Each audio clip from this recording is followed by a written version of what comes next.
Hello students, आपका स्वागत है। पिछली क्लास में हम आव्यूह को जान चुके हैं कि आव्यूह क्या होता है। आज हम आव्यूह की संक्रियाओं के बारे में पढ़ेंगे। फर्स्ट है आव्यूह का योग। आव्यूह को हम किस तरीके से जोड़ सकते हैं, तो यदि दो आव्यूह हैं और दोनों की कोटियां यदि बराबर हैं तब हम उसे आपस में जोड़ सकते हैं। जैसे अगर आपके पास एक आव्यूह है 1 2 3 2 3 5 और सेकेंड आव्यूह है 3 6 9 2 1 3। इस तरीके से दो आव्यूह हैं। इन दोनों आव्यूहों को हमें जोड़ना है, तो देखते हैं कि इसमें दोनों की कोटियां क्या है। तो फर्स्ट आव्यूह की कोटि हमें दिखाई दे रही है, क्योंकि इसमें दो रो है तो 2 क्रॉस 3 कॉलम है, तो ये 2 क्रॉस 3 का एक आव्यूह है। और सेकेंड आव्यूह में 2 क्रॉस 3 का एक आव्यूह है, इसमें भी 2 रो और 3 कॉलम है।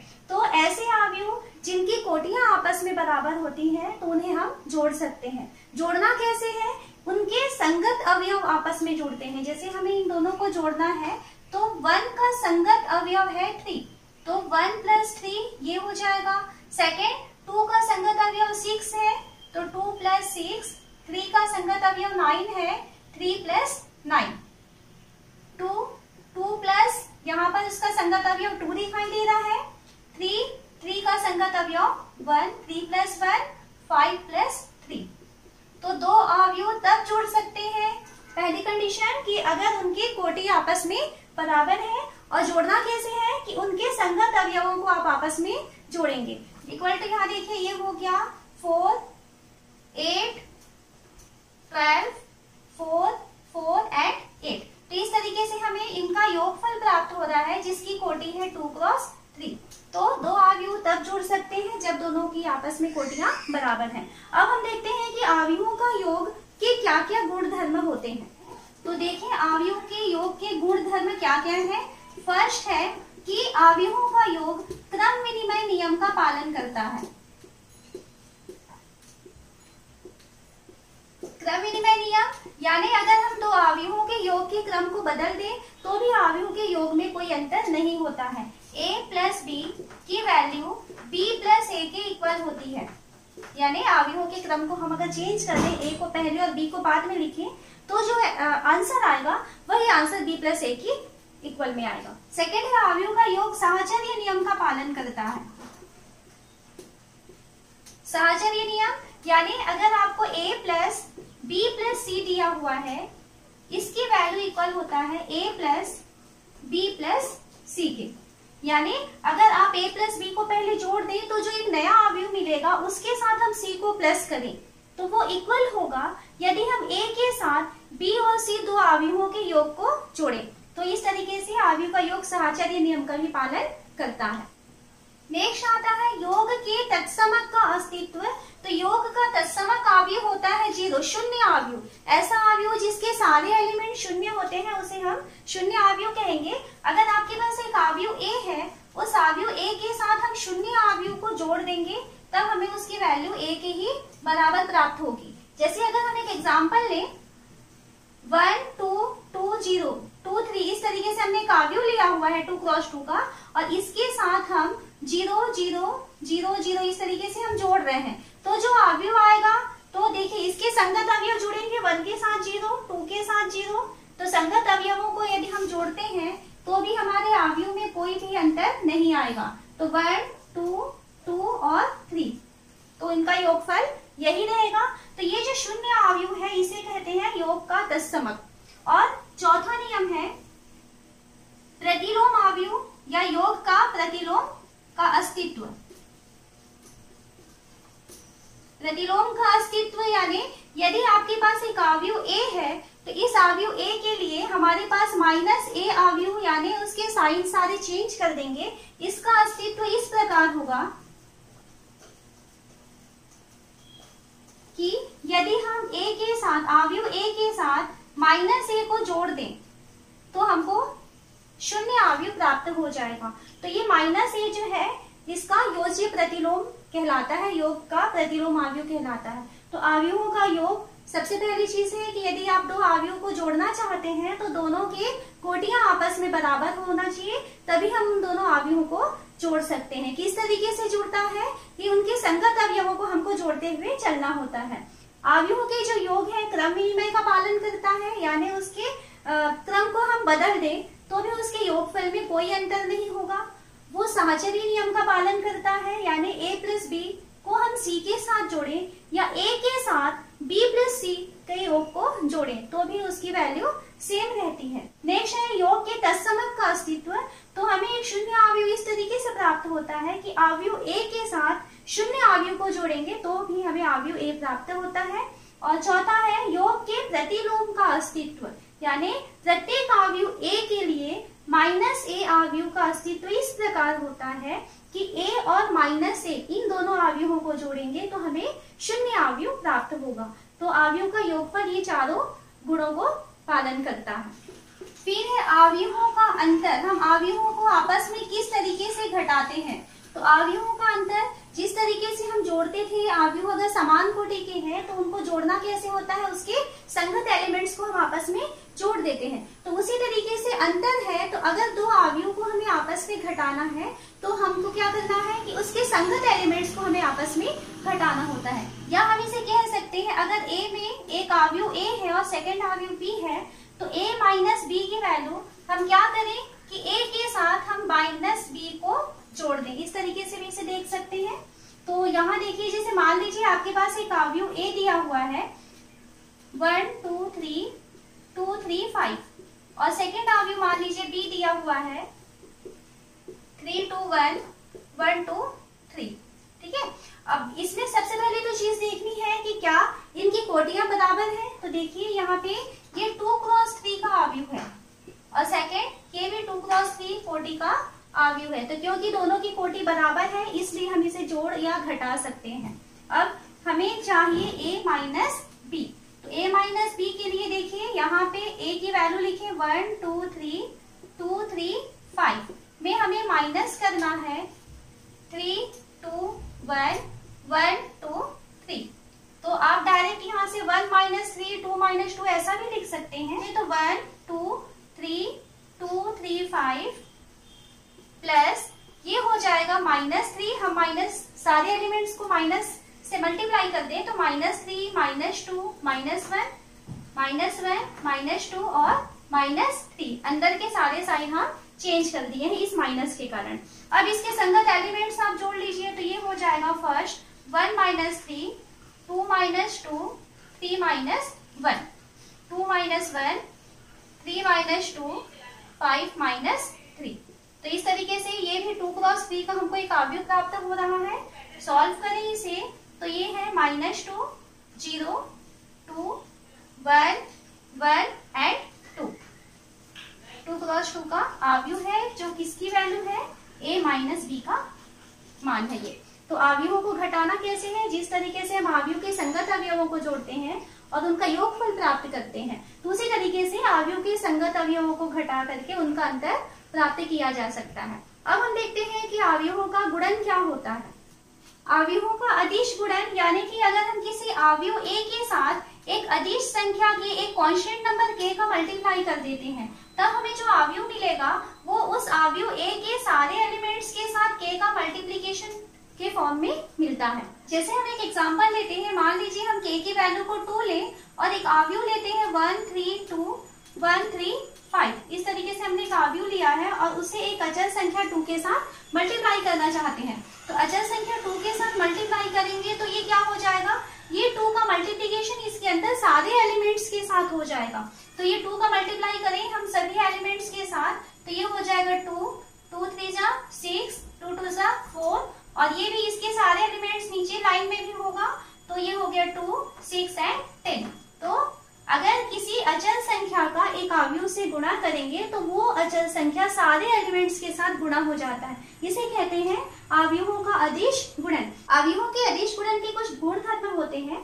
फर्स्ट है k1 प्लस k2a की वैल्यू होती है k1a plus k2a, where k1 and k2 ये जो है अदिश संख्याएं होती हैं। Second k a plus b की value k a plus k b के बराबर होती है, यानी दो अवयव का योगफल है उसके साथ यदि हम k का मल्टीप्लीकेशन करें तो वो पहले अवयव के साथ k का मल्टीप्लीकेशन प्लस सेकेंड अवयव के साथ k के मल्टीप्लीकेशन के योगफल के बराबर होगा। थर्ड है k1 डॉट K2A यानी एक अवयव के साथ यदि हम पहले K2 का मल्टीप्लीकेशन करें और एक नया अवयव प्राप्त होगा और उसके साथ हम K1 का मल्टीप्लाई करें तो ये K2 डॉट K1A के इक्वल हो जाएगा।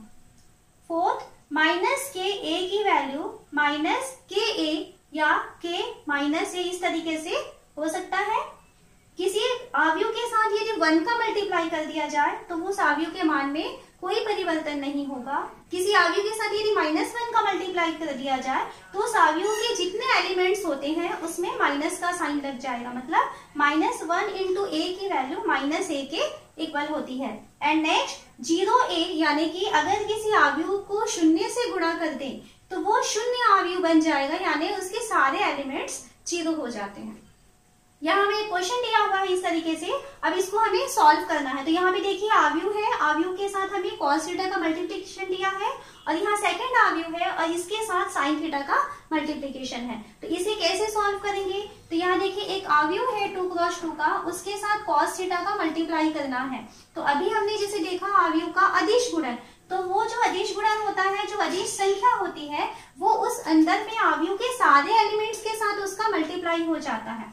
तो यहाँ कॉस थीटा का हम मल्टीप्लिकेशन करें इसके साथ तो ये हो जाएगा cos square theta, cos theta का साइन थीटा से हो जाएगा तो साइन थीटा कॉस थीटा, नीचे कॉस और साइन का मल्टीप्लाई हो जाएगा तो minus sine theta cos theta, और कॉस का कॉस से हो जाएगा तो कॉस स्क्वायर थीटा। ये फर्स्ट हो गया। सेकेंड, यहाँ साइन थीटा का अंदर के सारे एलिमेंट्स के साथ मल्टीप्लाई करेंगे तो फर्स्ट देखिए ये हो जाएगा साइन स्क्वायर थीटा, सेकेंड हो जाएगा minus sine theta cos theta, नीचे sine theta cos theta, and last sine theta का साइन थीटा से मल्टीप्लाई हो जाएगा तो साइन स्क्वायर थीटा। तो यहाँ पर अवयवों के अदिश गुणन का हम यूज किए हुए हैं। अब हमें देख रहे हैं कि ये 2 क्रॉस 2 का एक अवयव है और ये भी 2 क्रॉस 2 का अवयव है और इन दोनों के बीच प्लस का निशान है, मतलब आपको इसको आपस में जोड़ना है। जोड़ने का नियम देखें कि अवयव को जोड़ने के लिए उसके संगत एलिमेंट्स को हमें जोड़ना होता है। तो संगत एलिमेंट्स कॉस स्क्वायर थीटा का योग हो जाएगा साइन स्क्वायर थीटा के साथ, ये हो गया cos square theta plus sine square theta, ये फर्स्ट एलिमेंट का हुआ। सेकेंड एलिमेंट है इसका साइन थीटा कॉस थीटा, इसका योग करने वाले हैं हम minus sine theta cos theta से, तो minus sine theta cos theta. Third आते हैं minus sine theta cos theta को हमें जोड़ना है plus sine theta cos theta, and last cos square theta को हमें जोड़ना है साइन स्क्वायर थीटा के साथ। तो इस तरीके से हम इसके संगत अवयवों को जोड़ देते हैं दोनों अवयव के। हमें क्या मिल रहा है देखिए, ये cos square theta plus sine square theta, ये सर्वसनी का है first, sine square theta plus cos square theta equal to 1। तो ये फर्स्ट एलिमेंट हो गया है 1, यहाँ plus sine theta cos theta और minus sine theta cos theta 0 हो गया। यहाँ पर भी ये दोनों कैंसिल हो गए तो इसकी वैल्यू 0 है और ये sine square plus cos square की वैल्यू होती है 1। तो क्या मिल रहा है हमको, एक इकाई अवयव प्राप्त हो रहा है 2 क्रॉस 2 का, जिसको कि हम और क्या लिख सकते हैं I2, इस तरीके से लिखा जाता है। 2 क्रॉस 2 का एक इकाई अवयव है। यहाँ हमें क्वेश्चन दिया है एक अवयव A है और सेकंड अवयव B है। हमें कहता है कि 2A plus 3x equal to 5B है, तो x की वैल्यू क्या होगी? तो यहाँ जो x दिया हुआ है वो भी एक अवयव के ही फॉर्म में है। तो यहाँ पर x की वैल्यू निकालने के लिए देखिए क्या करना है। सबसे पहले आपको दिया हुआ है 2A plus 3x equal to 5B। हमारा उद्देश्य है x की वैल्यू निकालना। तो x की वैल्यू निकालने के लिए पहला काम है कि इस 2A को यहाँ से हटाएं। तो 2A को हटा कैसे सकते हैं? इसे शून्य बना के। तो शून्य बनाने के लिए, क्योंकि प्रत्येक अवयव का प्रतिलोम हमको उपलब्ध होता है ना, कोई अवयव A है तो उसका योज्य प्रतिलोम होता है -A, तो 2A का योज्य प्रतिलोम हो जाएगा -2A। तो हम क्या करें, -2A अवयव यहाँ जोड़ दें प्लस 2A के साथ में प्लस 3x, और यहाँ पर भी -2A का अवयव जोड़ देते हैं 5B के साथ। क्या होगा इससे, ये -2A और ये +2A, क्योंकि दोनों प्रतिलोम अवयव हैं तो ये दोनों 0 हो जाएगा जुड़ के, प्लस 3x की वैल्यू -2A प्लस 5 इक्वल हो जाएगा। तो सामने माइनस का निशान है, तो एक काम करते हैं, यहाँ पर हम क्रम विनिमय नियम लगा लें, तो ये हो जाएगा 5b माइनस 2a के इक्वल हो जाएगा। अब क्योंकि हम जानते हैं किसी आव्यूह के साथ में शून्य आव्यूह को जोड़ दिया जाए तब भी उस आव्यूह के मान में कोई परिवर्तन नहीं होता।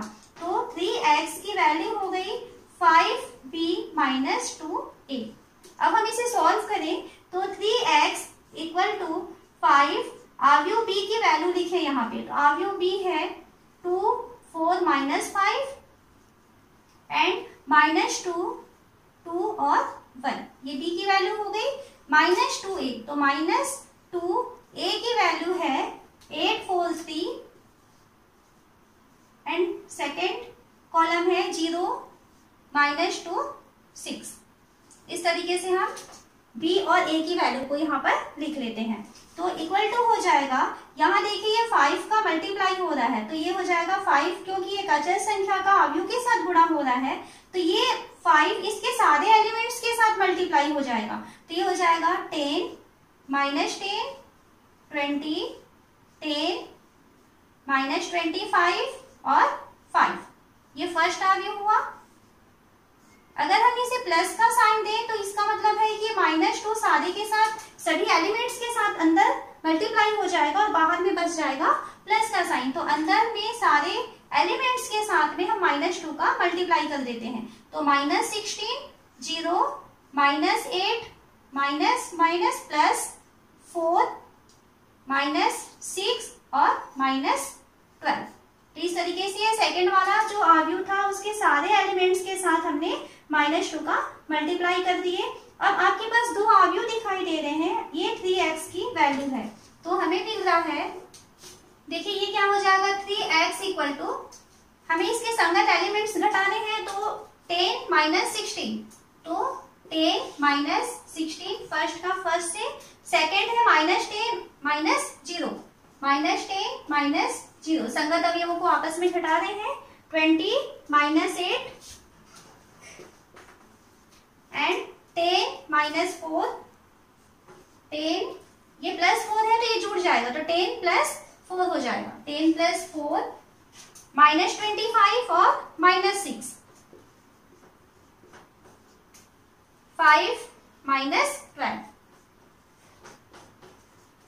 तो हमें क्या करना था, यहाँ पे ये दो आव्यूह थे और दोनों आव्यूह के बीच में प्लस का साइन था, तो प्लस के साइन के लिए हमने इसके संगत अवयवों को आपस में जोड़ दिया है। माइनस का चिन्ह था तो हम साथ में माइनस लेते हुए चले हैं। अब इसकी वैल्यू देखते हैं क्या होता है, 3x इक्वल टू, यहाँ पर ये फर्स्ट बच जाएगा -6, -10, यहाँ से ये 12 हो जाएगा, 14 -31 और यहाँ पर बचेगा -7।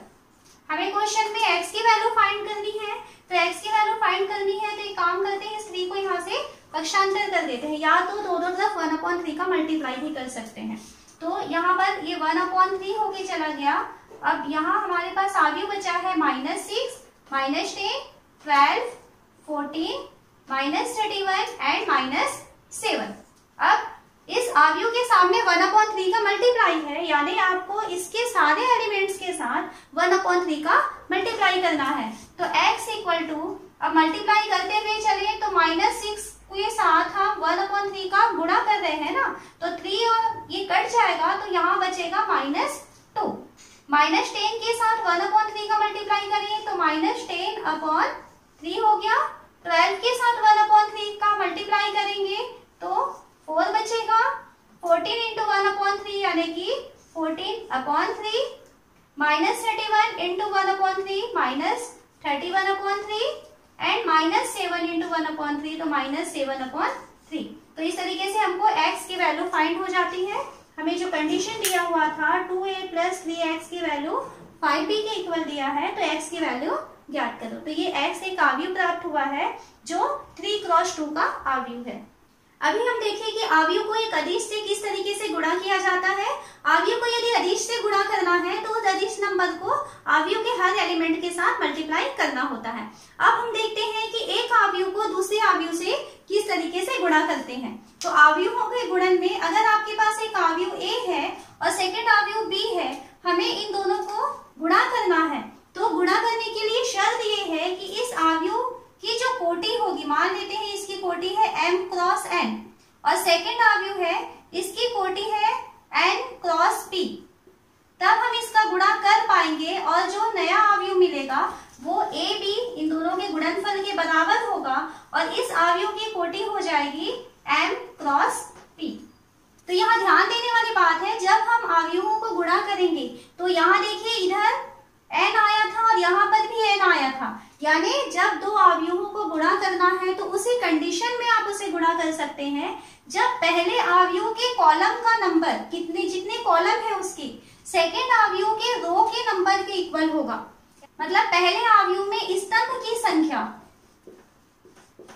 अगर ये बराबर हो जाती है सेकेंड यानी दूसरे अवयव के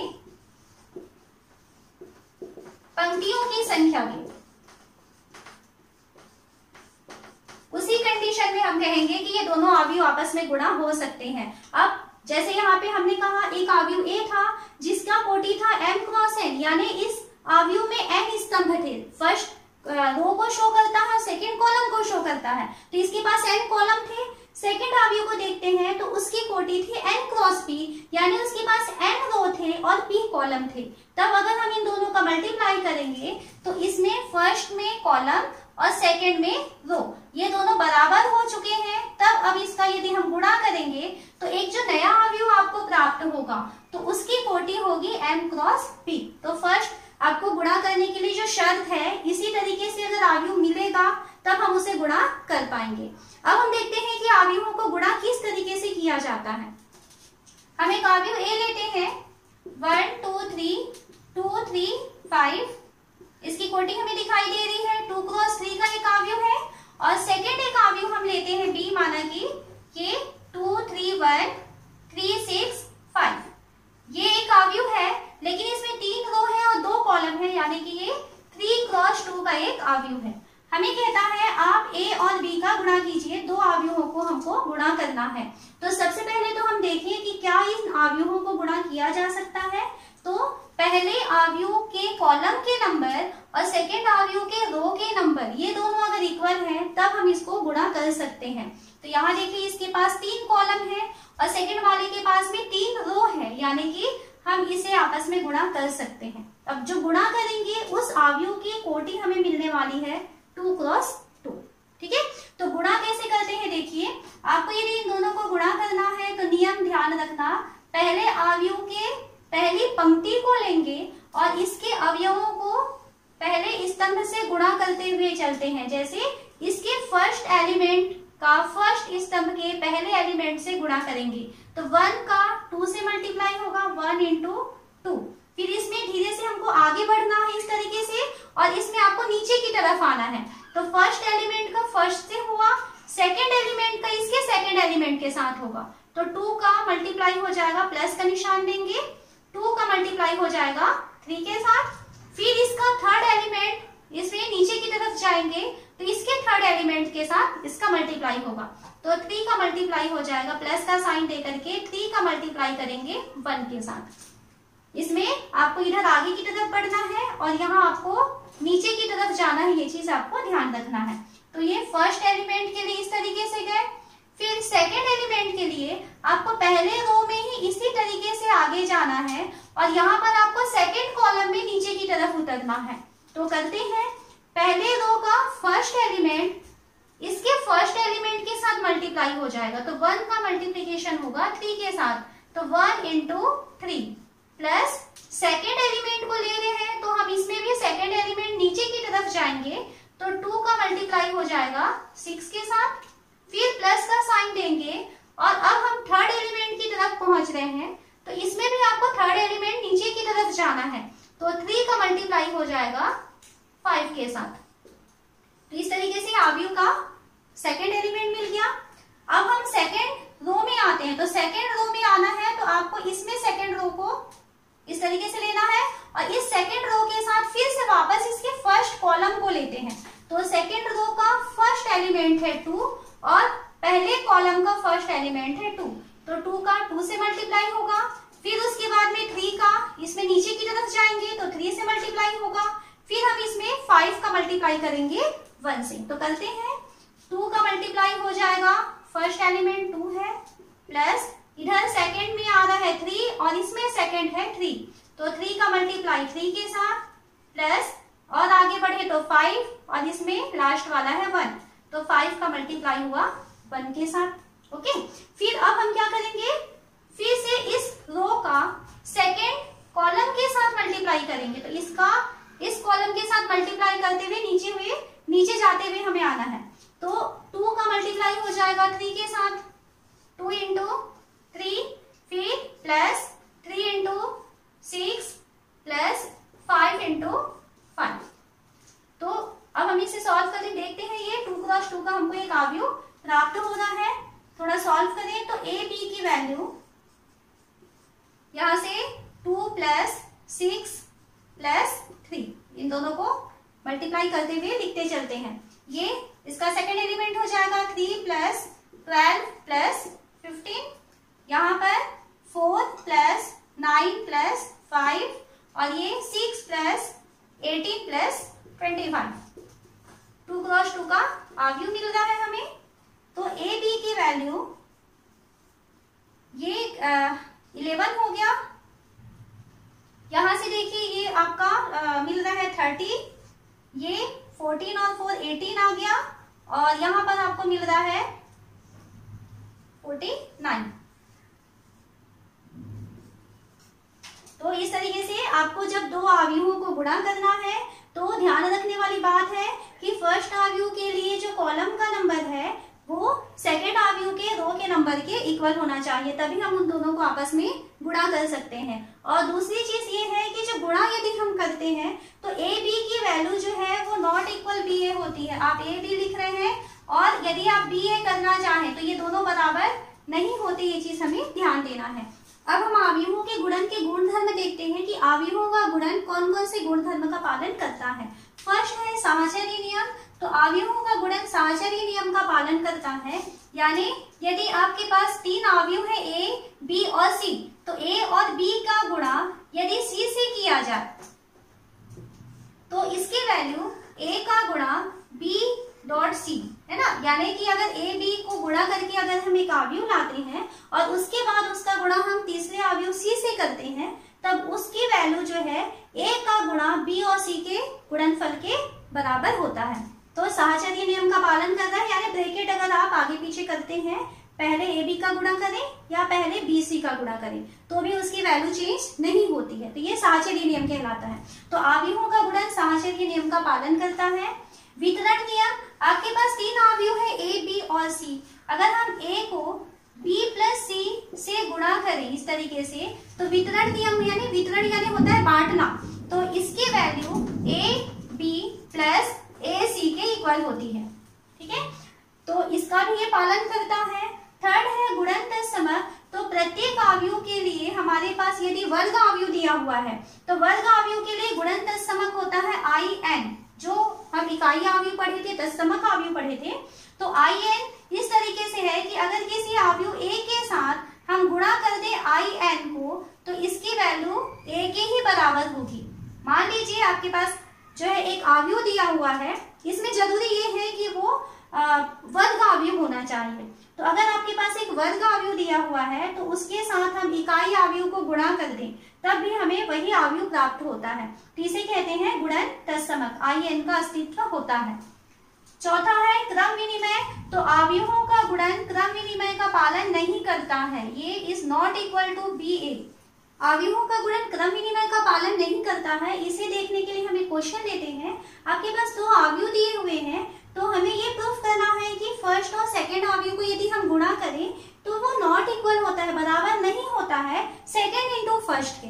तो इसको प्रूफ करने के लिए देखिए, सबसे पहले तो हम इसके लेफ्ट हैंड साइड को सॉल्व करते हैं। तो लेफ्ट हैंड साइड दिया हुआ है 5 -1 6 7, इसका हमें गुणा करना है 2 1 और 3 4 के साथ। तो क्या हो जाएगा ये, तो गुणा करने का नियम है, अभी पहला रो लेंगे और इस पहले रो के साथ में हमको पहला कॉलम लेते हुए चलना है। तो फर्स्ट एलिमेंट के साथ मल्टीप्लाई हो जाएगा, तो 5 इंटू 2 ये हो गया। फिर प्लस का साइन देंगे और इसमें हमें आगे बढ़ना है और इसमें नीचे की तरफ आना है, तो -1 का मल्टीप्लाई हो जाएगा 3 के साथ, तो -1 इंटू 3। ये फर्स्ट एलिमेंट हो गया। फिर पहले रो का सेकंड कॉलम के साथ आपको मल्टीप्लीकेशन करना है। तो फर्स्ट रो है 5 का मल्टीप्लाई होगा पहले 1 के साथ, तो 5 इंटू 1 प्लस सेकेंड एलिमेंट है इसका -1 और इसमें नीचे की तरफ आएंगे तो 4 -1 का मल्टीप्लीकेशन होगा 4 के साथ। पहला रो कंप्लीट हो गया। फिर सेकेंड रो में आते हैं तो सेकेंड रो में 6 और 7 है और इसका फर्स्ट कॉलम है 2 और 3। तो फर्स्ट एलिमेंट 2 से मल्टीप्लाई होगा और सेकेंड एलिमेंट 3 से मल्टीप्लाई होगा। तो 6 का मल्टीप्लाई होगा 2 से प्लस सेकेंड एलिमेंट 3 से होगा तो 7 इंटू 3 एंड लास्ट आपका 6 7 यानी इस सेकेंड रो को सेकेंड कॉलम से मल्टीप्लाई करेंगे तो 6 का 1 से मल्टीप्लाई हो गया 6 इंटू 1 प्लस 6 के बाद आगे बढ़े तो 7 और इसमें नीचे की तरफ आ रहे हैं तो 4 तो 7 इंटू 4। सॉल्व करें कितना हो रहा है ये, तो ये 10 प्लस माइनस माइनस हो जाएगा 3, नीचे 12 प्लस 21, यहाँ आए तो 5 माइनस 4 6 प्लस 28। ये अभी मिला। और थोड़ा सॉल्व करें कितना आ रहा है, देखिए 7 1 20 33 और ये हो जाएगा 34। एक आव्यूह मिला है हमें 2 क्रॉस 2 का। अब हम इसके राइट हैंड साइड को देखते हैं। तो राइट हैंड साइड में आपको दिया हुआ है आव्यूह सेकेंड वाला पहले दे दिया है ना, मतलब आपको पहले 2 1 3 4 इसके साथ मल्टीप्लाई करना है 5 -1 6 7 का। तो मल्टीप्लाई करते हैं पहला रो और पहला कॉलम, तो 2 का मल्टीप्लाई हो जाएगा 5 से 2 इंटू 5 प्लस 1 का मल्टीप्लाई हो जाएगा 6 से तो 1 इंटू 6। फिर पहला रो सेकेंड कॉलम तो 2 इंटू -1 2 इंटू -1 और 1 इंटू 7 प्लस 1 इंटू 7। ओके, ये सेकेंड कॉलम हो गया। अब हम सेकेंड रो में आते हैं। 3 और 4 का फर्स्ट कॉलम से होगा तो 3 का 5 से होगा और 4 का 6 से होगा तो 3 इंटू 5 प्लस 4 इंटू 6।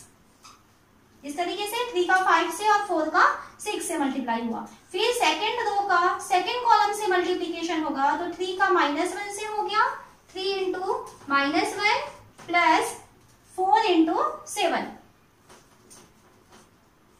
तो यहाँ हमें एक आव्यूह मिल रहा है। सॉल्व करते हैं, इसकी वैल्यू क्या होगी, तो ये हो गया 10 प्लस 6, यहाँ पर हो गया ये -2 प्लस 7 15 प्लस 24 और ये -3 प्लस 28। तो इसकी वैल्यू 16 5 39 और ये 25। ये हमको सेकेंड आव्यूह को फर्स्ट आव्यूह से मल्टीप्लीकेशन कर रहे हैं तो इस तरीके से हमको प्राप्त हो रहा है। अब हम देखिए क्या ये दोनों आपस में बराबर है, तो यहाँ हम देख सकते हैं कि ये आव्यूह और ये सेकंड जो अभी हम निकाले ये दोनों आव्यूह हमको अलग अलग दिख रहा है। तो इससे प्रूफ होता है कि आव्यूहों का गुणन क्रम विनिमय नियम का पालन नहीं करता है। नेक्स्ट क्वेश्चन है आव्यूह समीकरण ज्ञात कीजिए। यहाँ देखिए 3 अलग अलग आव्यूह है, इसे गुणा के फॉर्म में दिया हुआ है। ये फर्स्ट आव्यूह है जिसकी कोटि है 1 क्रॉस 3, सेकेंड आव्यूह है जिसकी कोटि है 3 क्रॉस 3 और थर्ड आव्यूह है जिसकी कोटि है 3 क्रॉस 1। तो 3 आव्यूह है और तीनों आव्यूहों का गुणा है और इसकी वैल्यू अगर 0 के बराबर होती है तब हमें बताना है कि यहाँ जो चर राशि x दिखाई दे रहा है उसकी वैल्यू क्या होगी। तो सबसे पहले तो ये देखें कि क्या हम इन आव्यूहों को आपस में गुणा कर सकते हैं। तो ये जैसे हम फर्स्ट और सेकंड को गुणा करना चाहते हैं तो ये फर्स्ट में है 1 क्रॉस 3 और सेकंड का है 3 क्रॉस 3।